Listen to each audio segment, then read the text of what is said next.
Well, how frustrating is that? When you're trying to talk to someone and this is what they're doing.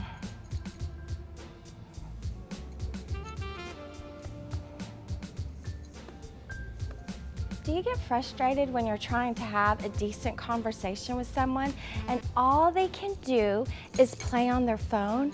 I mean, come on. Yes, Facebook is fun. Getting text messages from our loved ones, that's exciting. And of course, you have to keep your phone on throughout the day. What if you get an emergency call? What if it's your doctor? What if it's your spouse or a child is sick at school? You have to have your phone. And today in our society, it is like, I heard something just the other day. When we leave our phone at home accidentally, we get this rush in our head, kind of like the police are behind us. They said psychologists and psychiatrists have done so many examinations, and these doctors have noticed that same feeling when a police officer is behind us and they're following us and we get nervous and our heart starts beating real fast and we start sweating. That's the same feeling we get when we think we've lost our phone. When we've either left it at home or left it at some place we went to, we start to panic. We get so upset. And why is that? Because it's called phone addiction. Whether we realize it or not, most of us are pretty much addicted to our phones. We can't help it. It's the society we live in. Everything is on our phone. We feel like our whole life is on our phone. I mean, come on, you can get your phone, you can go to Instagram, Twitter, Facebook. You can have so much to do on your phone, not to mention all those other wonderful games you can play like chess and Angry Birds, and there's so much to do. But do you think that it's appropriate to really be on your phone when someone's trying to talk to you? Do you think it's respectful? Honestly, it's not. I know, speaking from experience, I have actually been guilty of this myself. I have actually been on my phone when my kids were trying to get my attention, or sometimes my husband was like, "Brooklyn," and I was like, wait. And you know what? I've had to work on it because I don't want nobody to do it to me, so certainly I don't want to do it to no one else. It's rude. It's really just plain rude. So let's talk about phone etiquette today. That was a prelude to talk about this conversation.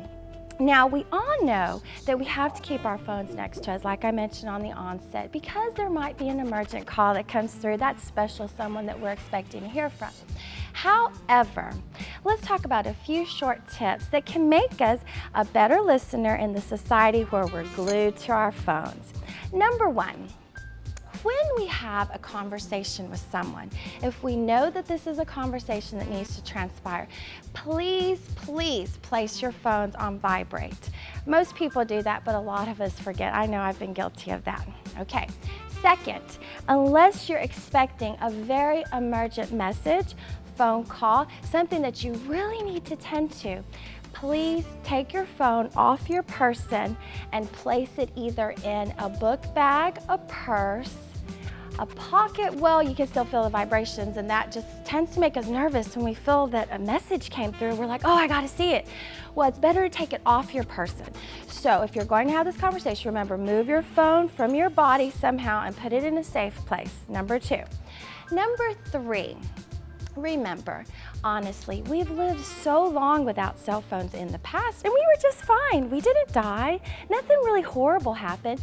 So try to check your phone at least once an hour. Make it a practice at least once an hour to check your phone. Now, of course, I'll use this disclaimer once again, unless you're expecting an emergent call or you're a pendiente, you know, something's going to happen that you really need to get an email from your boss and it's really important.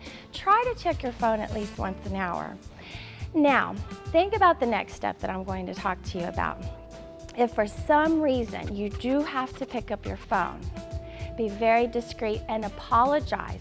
Kind of like excuse yourself to the person that you're supposed to be giving your undivided attention to.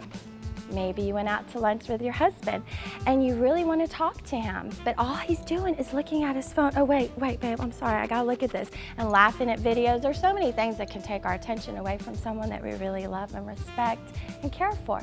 So remember, if you have to get your phone, if it's a must and you're just dying to get it for whatever reason that's truly important to you, Say, excuse me a second. I'm sorry, I really must look at this real quick, but I'll be right back with you.